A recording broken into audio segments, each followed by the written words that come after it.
Anadolu Ajansı'nın ekonomi ve finans dünyasında ışık tutan programı Finans Masası'na hoş geldiniz. İstanbul Finans Merkezi'nin katkılarıyla hazırlanan programımızın bugünkü konu İGA İstanbul Havalimanı CEO'su Sayın Selahattin Milgen. Sayın Milgen, hoş geldiniz efendim. Hoş bulduk. Çok teşekkür ederiz programımıza katıldığınız için. Ben teşekkür ederim. Sağ olun. Efendim, bugün sorularımızı muhabir arkadaşımız Emirhan Bey ile birlikte soracağız. Dilerseniz başlayalım. Buyurun. Efendim, öncelikle yılın ilk çeyreği sizin açınızdan nasıl geçti? Değerlendirmenizi rica edeceğiz. Bölgemizde yaşanan ABD-İsrail-İran savaşı ile birlikte Türk havacılık sektöründe ne tür yansımaları oldu bu savaşın? Havacılık sektörünün, özellikle de İstanbul Havalimanı'nın Türkiye ekonomisine katkısını değerlendirebilir misiniz efendim? Genel bir çerçeve alalım sizler. Buyurunuz. Tabii geçtiğimiz 3 aylık periyot sadece havacılık açısından değil, küresel anlamda da ciddi sarsıntıların ve değişikliklerin olduğu bir dönemden geçtik. İran'la İsrail-Amerika arasındaki savaş ciddi etkileri oldu. Tabii İstanbul Havalimanı perspektifinden baktığımızda ise aslında küresel ölçekte artık bir havacılık merkezi olan bir yerden bahsediyoruz. Dolayısıyla sadece ülkemizin havacılığına etkisi değil, bu olayın küresel havacılığa etkisinin yansımalarını da gene İstanbul Havalimanı'nda görüyoruz.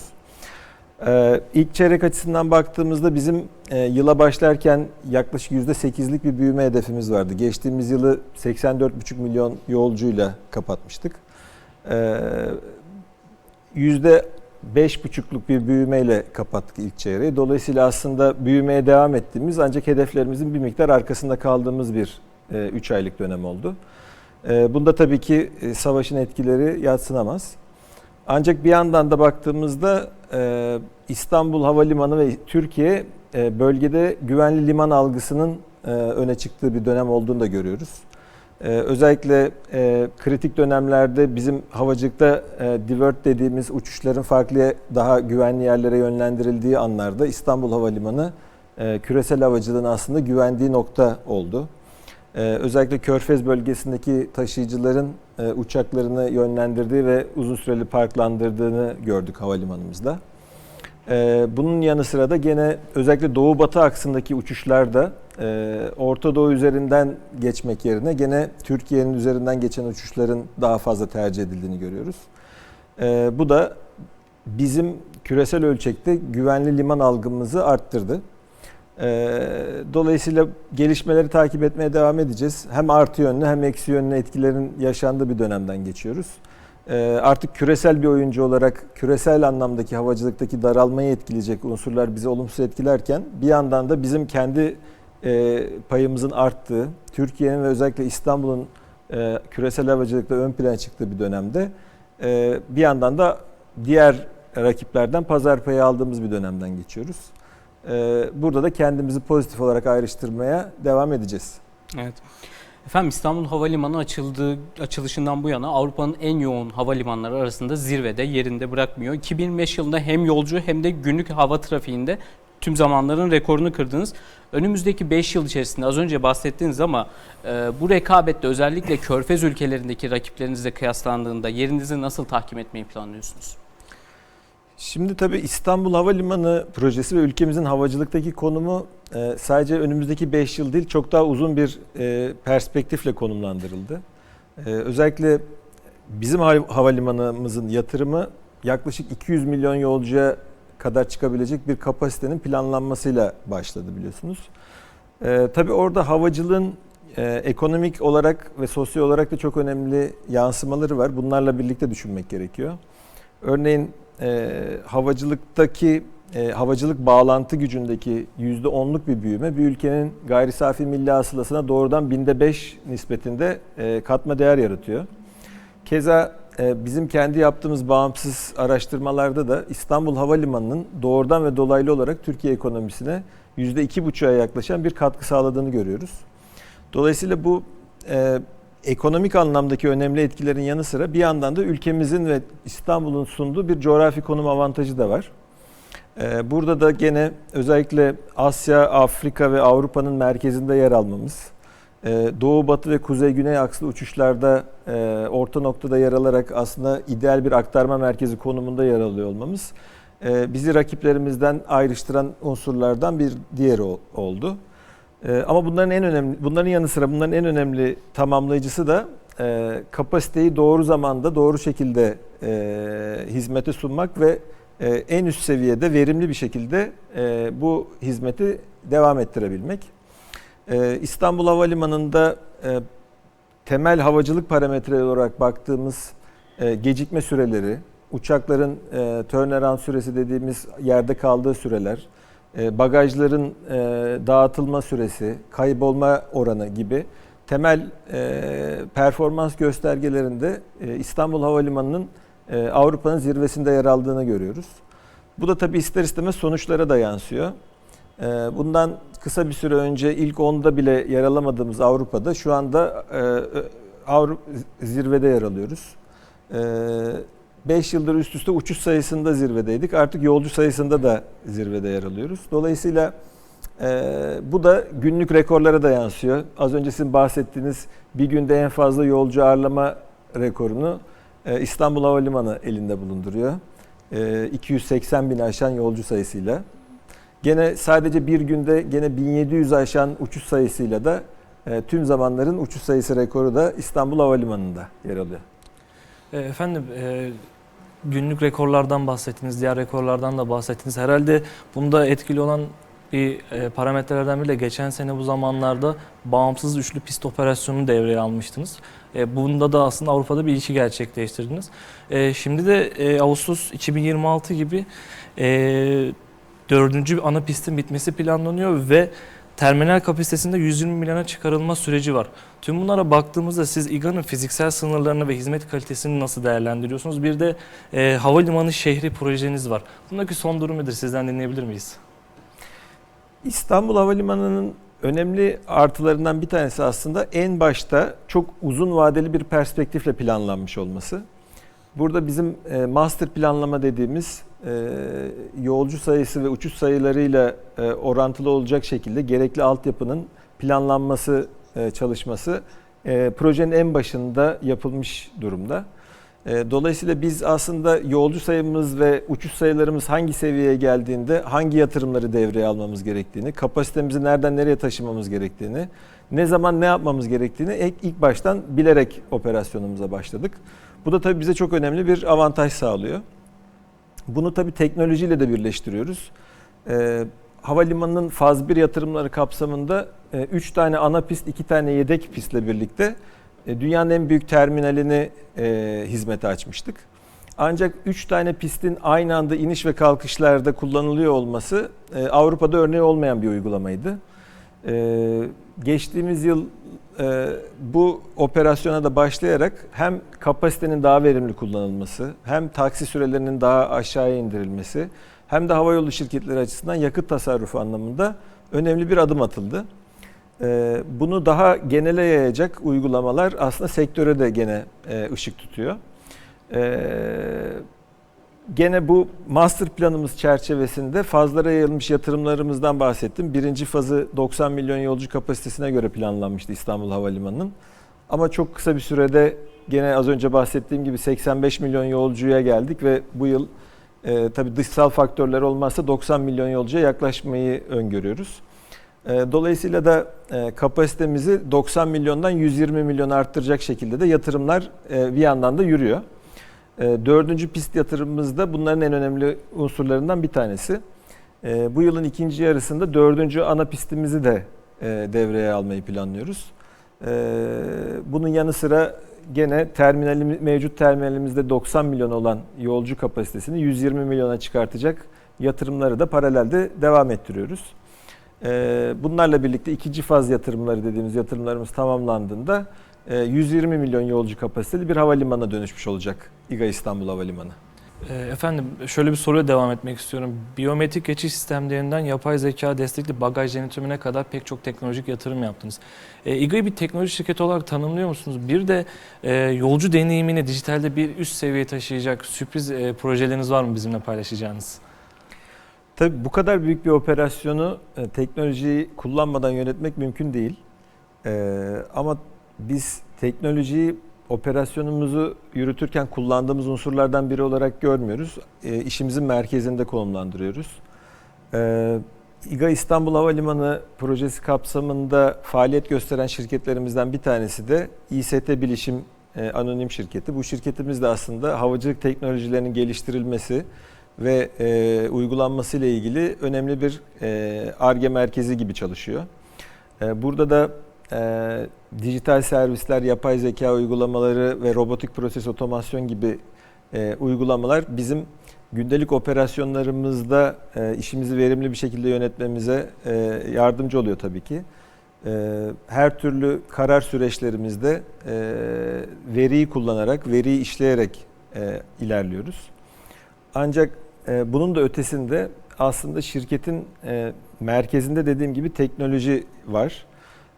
Yapay zeka uygulamaları aslında en başından beri projemizin buna hazırlanarak konumlandırıldı. Öte taraftan sizin de bahsettiğiniz gibi yolcu deneyimini en üst düzeye taşıyacak biyometrik çözümler ve yolcu deneyimini iyileştirici çözümler her adımda daha da artarak hayatımıza giriyor. Bunlarla birlikte de baktığımızda aslında teknolojiyi kullanan değil, teknolojiyi de geliştiren, standartları da aslında zamanının öncesinde belirleyen bir konuma da ulaşmış durumda İstanbul Havalimanı.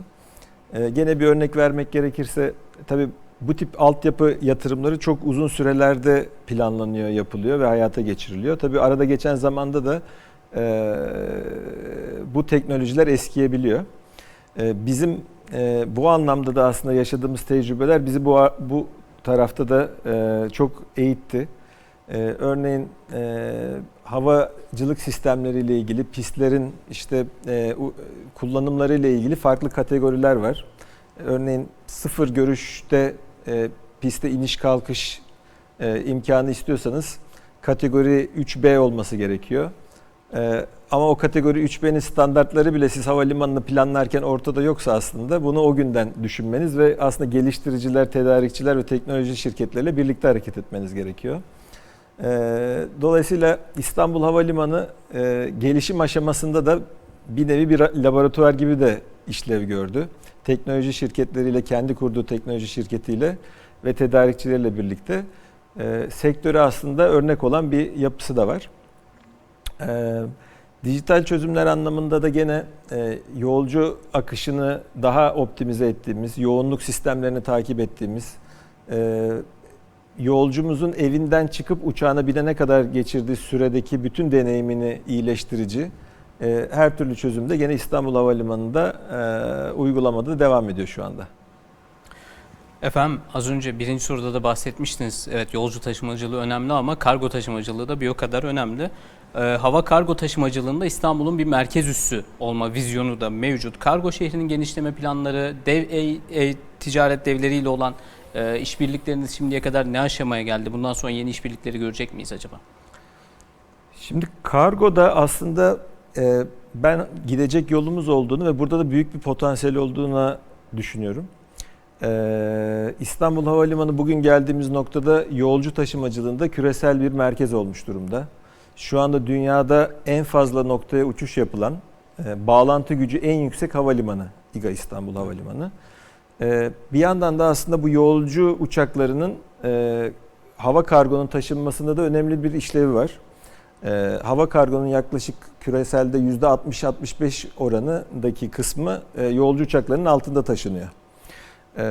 Dolayısıyla bizim İstanbul olarak yolcu trafiğinde geldiğimiz bu kuvvetli konum kargo anlamında da önümüzü açabilecek bir avantaj sağlıyor. Kargo trafiğinde de genele baktığımızda büyük kargo şirketleri İstanbul Havalimanı'nda önemli lojistik merkezler oluşturdu. Evet. FedEx gibi, DHL gibi, UPS gibi küresel oyuncular veya Trendyol gibi küresel oyuncular bugün İstanbul Havalimanı'nda önemli yatırımlarıyla yerlerini almış durumdalar. Bu da bizi kargoda da Avrupa'nın zirvesine taşıdı. Geçtiğimiz yıl itibariyle 2 milyon tonu geçerek Avrupa'da en fazla kargo elleşleyen havalimanı konumuna geldi İGA İstanbul. Ancak ileriye baktığımızda ben çok daha büyük bir potansiyel görüyorum. Tabii kargo yolcu kadar liberal hareket edebilen bir yapısı yok. Belli gümrük sınırlamalarıyla veya lojistik altyapıyla da sınırlandırılabiliyor. Bunun önündeki bu yapılması gereken çalışmalar ve atılması gereken adımlar atıldığında kargoda da İstanbul'un dünya ölçeğinde liderliğe oynayabileceğini düşünüyoruz. Bugün hava kargoda 5 milyon tonu aşan bir hacimle Hong Kong zirveyi elinde bulunduruyor. Bizim de havalimanımızda 5,5 milyon ton kargo elleştirmesi yapılabilecek altyapıyı destekleyen bir durum var. Biz gerekli çalışmaların yapılmasıyla ilgili zaten bütün paydaşlarımızla koordinasyon halinde devam ediyoruz. Kargo şirketleri, forwarderlar, gümrük birimlerimiz gibi, yer hizmetleri şirketlerimiz gibi, Türk Hava Yolları'nın kargo bir tarafı gibi çok paydaşlı bir yapı var. Burada da açıkçası ben çok iyimserim. Ekonomik anlamdaki değerinin ötesinde işte son zamanlarda görüyoruz Hürmüz Boğazı'nın ne kadar önemli olduğunu. Bu tip lojistik merkezleri elinde bulundurmak, kontrolü elinde bulundurmak aslında stratejik olarak da çok büyük avantajları beraberinde getiriyor. Bu anlamda da İstanbul Havalimanı'nın bir küresel kargo merkezi olması da ciddi bir avantaj olacaktır önümüzdeki yıllarda. Bunun için de çalışmalar devam ediyor. Peki. Sayın Bilgen, havacılık sektörü karbon ayak izi konusunda da ciddi bir baskı altında. İGA'nın da 2050 net sıfır emisyon hedefi mevcut. Bu çerçevede sürdürülebilir havacılık yakıtı kullanımı konusundaki teşviklerinizi ve bu konudaki çalışmalarınızı merak ediyoruz efendim. Şimdi sürdürülebilirlik havacılığın önündeki en önemli konulardan bir tanesi. Biz de küresel en büyük oyunculardan biri olarak burada dünyadan kendimizi farklı bir noktada konumlandırma şansımız yok. Dünyadaki en üst standartlar neyse İstanbul Havalimanı'nda da biz o standartları takip ediyoruz. Ama tabii sürdürülebilirlik çalışmalarını sadece bizim SAF dediğimiz sürdürülebilir jet yakıtı tedariğinin de ötesinde daha geniş bir çerçeveden ele almak gerekiyor. Karbon emisyonunun takibiyle, suyun geri dönüştürülmesiyle, katı atığın geri dönüştürülmesiyle, sosyal etkilerin, gürültünün kontrol edilmesiyle aslında bu bir bütün. Dolayısıyla önümüzdeki ajandadaki en kritik başlıklardan bir tanesi sürdürülebilir jet yakıtı tedariğinin kolaylaştırılması, lojistiğinin sağlanması ve bu anlamda da gene bizim aslında çok önemli bir avantajımız var. O da İstanbul Havalimanı'nın gene projenin bir parçası olarak yapılmış bir deniz limanı işletiyoruz. Bu deniz limanı da havalimanının yakıt çiftliğine doğrudan yeraltı borularıyla bağlı. Yakıt çiftliğinden de uçaklara doğrudan gene yer altından borularla yakıt tedariği sağlanıyor. Limanımız da dünyanın her yerinden gemileri kabul edebilecek büyüklükte ve ölçekte bir deniz limanı. Bu da tabii lojistik tedarik anlamında bizi çok esnek kılıyor. Dünyanın herhangi bir yerinde SAF üretildiğinde aslında bu İstanbul Havalimanı'na taşınabilir durumda.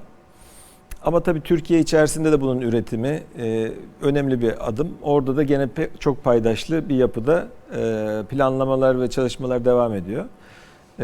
Ama dediğim gibi sürdürülebilirlik aslında havacılık sektörü için kritik başlıklardan bir tanesi. Çünkü bana göre uzun vadede havacılığın talebiyle ilgili bir sıkıntı yok. Genel olarak artık daha deneyim bazlı bir hayat yaşıyor insanlar. Daha fazla seyahat etmek istiyorlar. Gittikleri yere daha hızlı ulaşmak istiyorlar. Daha uzaklara daha çok seyahat etmek istiyorlar. Kargo tarafında da keza böyle. Daha entegre bir dünyada yaşıyoruz. Hiç kimse hiçbir şey tek başına üretmiyor. 100 tane farklı ülkeden tedarik ederek bazı ürünler bir araya getiriliyor. Ama bunu yaparken de kendiniz de evinizdeki siparişlerden görüyorsunuzdur. Dünyanın öbür ucundan bir sipariş veriyorsunuz ama 1-2 günde bana ulaşsın istiyorsunuz. Dolayısıyla da bu anlamda da çok artan ve devamlılığını olacağını öngördüğümüz bir talep var. Burada havacılığın önündeki olası engeller sürdürülebilirlikle ilgili olanlar ve uçak üreticilerinden kaynaklı olabilecek gecikmeler veya kısıtlamalar. Uçak üreticileriyle ilgili olan kısma tabii biz çok dahil olma şansımız yok ama sürdürülebilirlikle ilgili olan alanlardaki öncü konumumuz, buradaki rakiplerimize göre gene önde olmamız bizi bu anlamda da gene ileriki yıllarda ön plana taşıyacak. Bugün itibariyle İstanbul Havalimanı katı atığının %35'inden fazlasını geri dönüştürebilen, suyun %40'ını gene geri dönüştüren, 2050'deki net sıfır karbon hedefinden %30 daha ileride hareket eden bir konumda. Geçtiğimiz yıl 240 megawattlık güneş santralimizi devreye alarak dünyadaki ilk büyük havalimanı oldu. Bütün elektriğini yenilenebilir kaynaklardan üreten. Bu yıl gene başlattığımız önümüzdeki 1,5 yıl boyunca devam edecek reverse osmos yatırımıyla da suyumuzun tamamını şehir şebekesi dışından tedarik eder bir yapıya dönüyor olacağız. Bu gibi büyük projelerle de aslında dünyaya gene örnek olacak bir noktadayız. Bu da bizi dediğim gibi ileride daha ön plana çıkartacak. Sayın Bilgen, erişilebilir havalimanı olmak havalimanları için çok önemli bir başlık. Bu bağlamda da biz sizin çok örnek projelerinizin olduğunu biliyoruz. Yani görünmeyen alanlardan otizm dostu alanlara kadar. Bu kadar sosyal sorumluluk vizyonunun markanıza kattığı değer hakkındaki düşünceleriniz nelerdir? Biliyorsunuz bizim havalimanı biraz da bu rakamsal büyüklükleri de gözeterek aslında çok büyük ölçekli olarak planlandı. Hatta en başta da hatırlarsanız bu kadar büyük bir havalimanı yapmaya gerek var mı tartışmaları da yaşamıştık. Bu bizi aslında projenin ilk geliştirme aşamasında bütün yolcularımıza aslında en üst hizmet seviyesinde hizmet verip veremeyeceğimiz sorusuna götürdü. Dolayısıyla daha tasarım aşamasında engelli yolcularımız da dahil olmak üzere yaşlı veya küçük çocuğu olan aileler de olmak üzere farklı misafir profillerine en üst hizmet seviyesinde nasıl hizmet verebiliriz yaklaşımıyla tasarımlarımız yapıldı. 1,4 milyon metrekarelik dünyanın en büyük terminalini işletiyoruz bir yandan ama bir yandan da geçtiğimiz yıl dünyanın en erişilebilir havalimanı ödülünü de kazandık. Bu tabii dediğim gibi bütün müşteri segmentlerinin ihtiyaçlarının ne olabileceğini öngörerek ve ona göre çözümler geliştirerek olabiliyor. Havalimanı içerisinde gene yolcu deneyimini iyileştiren bina içi navigasyon sistemlerimiz var örneğin. Gene örnekten gitmek gerekirse, örneğin görme engelli misafirlerimiz sesli destek uygulamalarıyla hiçbir ekstra destek almadan gene otoparktan uçağına kadar gidebiliyor. Keza bu çok farklı engelli misafirlerimizin kendi ihtiyaçlarına göre de tasarlanmış çözümlerle birlikte her tür ihtiyaç için gene ekstra bir destek almadan uçağa kadar kendi başlarına gitmelerini sağlayacak şekilde tasarlanmış çözümler.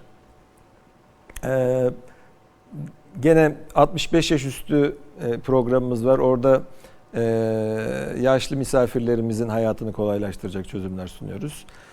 Aile dostu havalimanı konseptimizle de küçük çocuklarıyla seyahat edenler bilir. Bir yandan valizleri taşımak, bir yandan çocuklarla birlikte hareket etmek çok kolay değildir. Orada da gene onlara özel oluşturduğumuz çözümlerle birlikte aslında bütüncül olarak buradaki bütün o erişilebilirlik ve yolcu deneyimi uygulamaları bizi gene ayrıştıran özelliklerden bir tanesi olarak ön plana çıkıyor. Efendim bir de rakamlara baktığımızda İGA'nın finansal sürdürülebilirliği ve borç yapılandırma süreçlerinin oldukça başarılı yönetildiğini görüyoruz. Gelecek projeksiyonunuzda bir halka arz planı ya da yeni ortaklık stratejileriniz var mı? Şimdi İGA İstanbul Havalimanı şu anda Türkiye'deki en büyük ikinci reel sektör şirketi konumuna gelmiş durumda. Rakamsal büyüklük olarak, bilanço büyüklüğü olarak.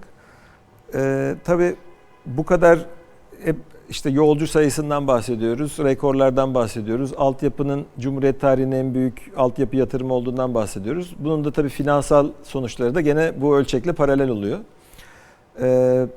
Ama tabii bu kadar büyük bir yatırım yaptığınızda çok ciddi öz kaynak katkısı sağlamanız gerekiyor. Uzun vadeli proje finansmanlarıyla bunların finansmanları sağlanıyor. Bir yandan da işte her yıl devlet hava meydanlarına ciddi miktarda kira ödemeleri yapılıyor. Bu bütün sistemin içerisinde finansal sürdürülebilirlik de tabii ki çok önemli bir başlık. Burada da biz ciddi bir uzun vadeli stratejik planımızla uyumlu finansal projeksiyonlarımız ve onlarla da uyumlu kısa ve orta vadeli hedefler doğrultusunda şirketimizi yönetiyoruz. Bunların da ticari ve finansal sonuçlarının beklentilerimizle paralel olduğunu söyleyebilirim.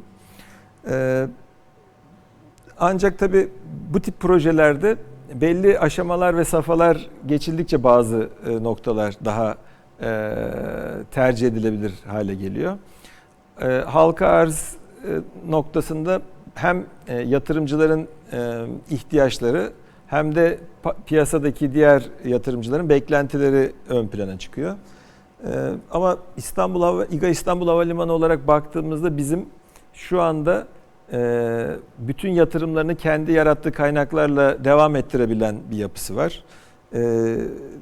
Dolayısıyla da aslında biraz tabii gelecek ne gösterir ona göre de şekillenecektir ama kısa vadede bir halka arz planımız yok.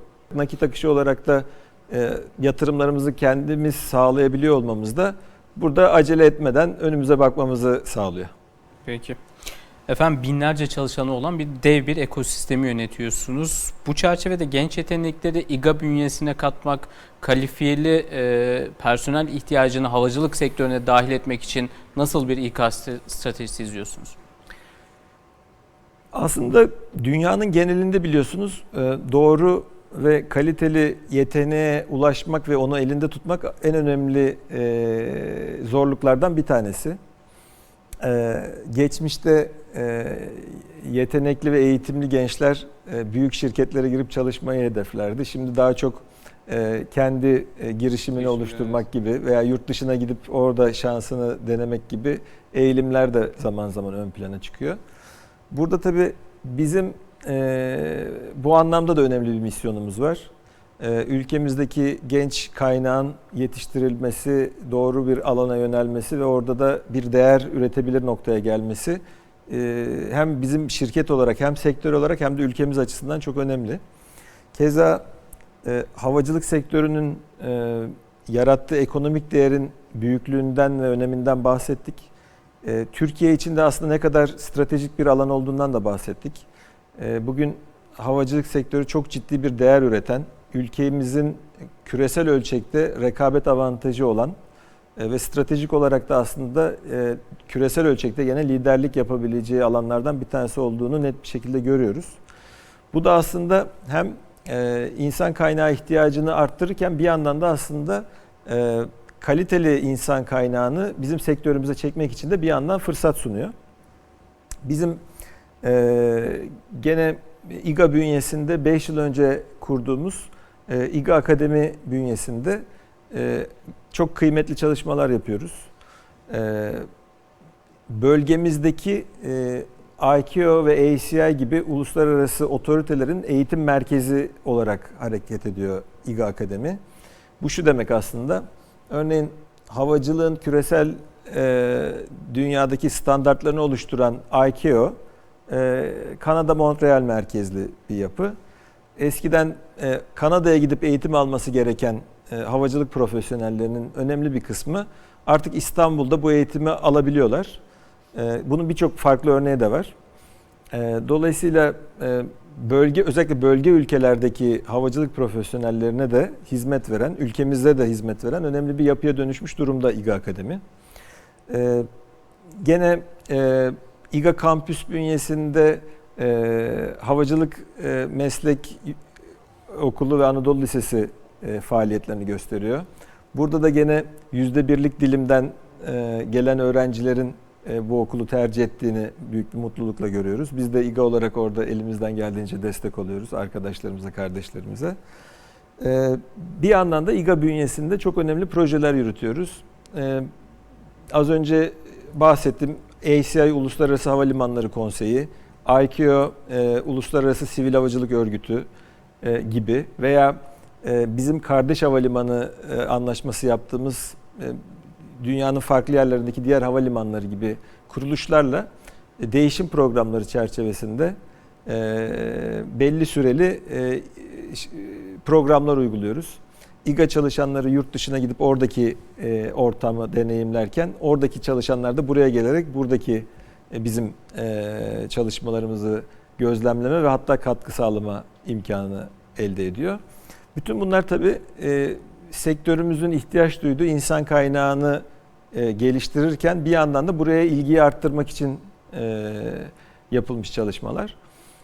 Şu ana kadarki elde ettiğimiz sonuçlardan da memnunuz. Havacılıkta yetenek ihraç eden bir noktadayız bugün itibariyle.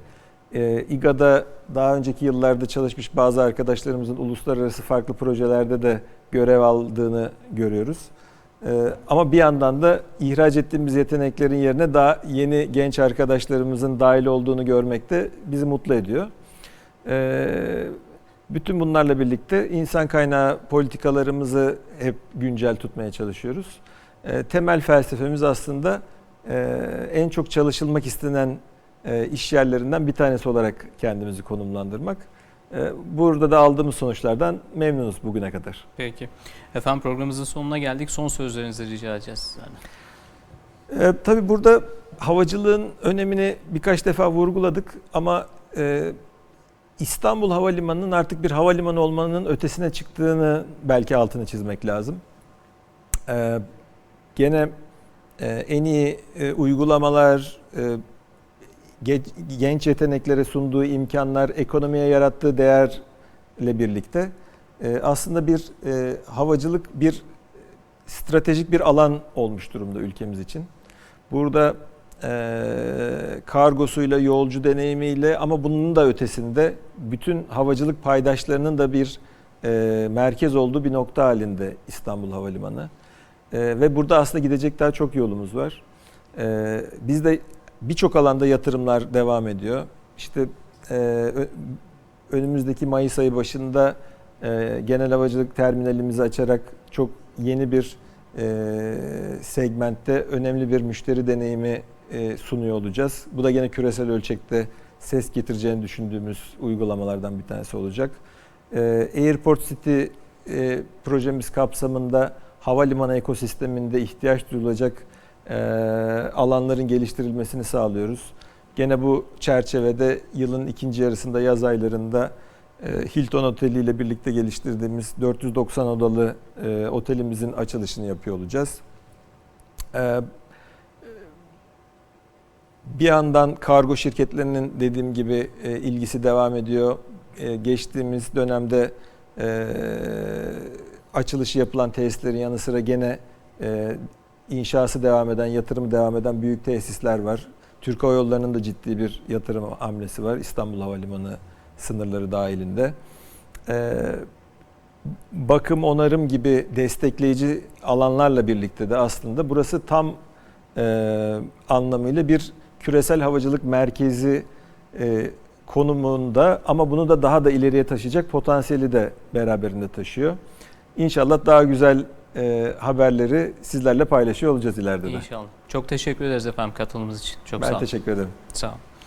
İstanbul Finans Merkezi'nin katkılarıyla hazırlanan Anadolu Ajansı Finans Masası'nın bugünkü konuğu İGA İstanbul Havalimanı CEO'su Sayın Selahattin Bilgen'di. Sayın Bilgen, Türkiye'de ve dünyadaki havacılık sektörüne ilişkin önemli değerlendirmelerde bulundu. İGA'nın çalışmalarını anlattı. Kendilerine bir kez daha teşekkür ederiz programımıza katıldıkları için. Bir sonraki Finans Masası'nda görüşmek üzere efendim. Sağlıcakla kalın.